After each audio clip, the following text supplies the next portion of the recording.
Cement road వేయడం జరిగింది. ఇది ఓన్లీ మన చంద్రబాబు గారు వల్లే సాధ్యమైన అందరూ కూడా చెప్తూ ఉన్నారు.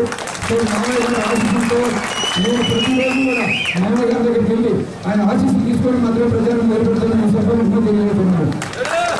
ఒకసారి మా మామయ్య గారిని కుమారుడు చంద్రబాబు గారిని ఒకసారి మాట్లాడవలసిందిగా కోరుతున్నాను.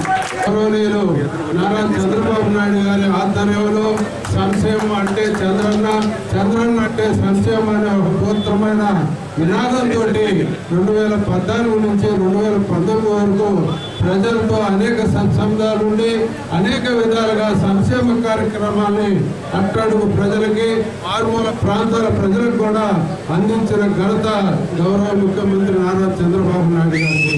అభివృద్ధి అట్టడుగు వర్గాలకి ముందుకు పోయే విధంగా తీసుకుపోయే ముఖ్యమంత్రిని మీరు అందరూ ఆశీర్వదించాలని కోరుకుంటూ ఈ అవకాశం ఇచ్చిన మీ అందరికీ నా హృదయపూర్వక ధన్యవాదాలు.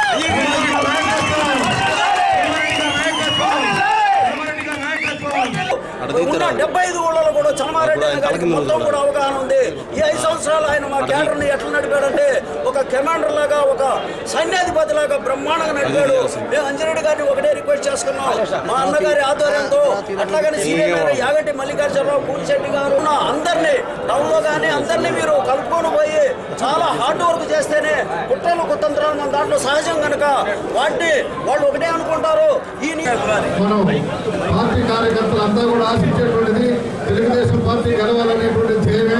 దీనికి ప్రతి ఒక్కరూ కూడా కట్టుబడి మనస్ఫూర్తిగా పూర్తి విశ్వాసంతో కష్టపడి అంజిరెడ్డి గారి గెలుపుకి ప్రతి ఒక్కరూ కృషి చేయాలని ఉన్నటువంటి మన సోదరుడు కుమారుడు చంద్రారెడ్డి గారికి మరి రాజకీయాల్లో కొత్త అయినా అంజిరెడ్డి మరి తెలుగుదేశం పార్టీ టికెట్ తెచ్చుకొని ఉన్నటువంటి అభ్యర్థి అంజిరెడ్డి గారికి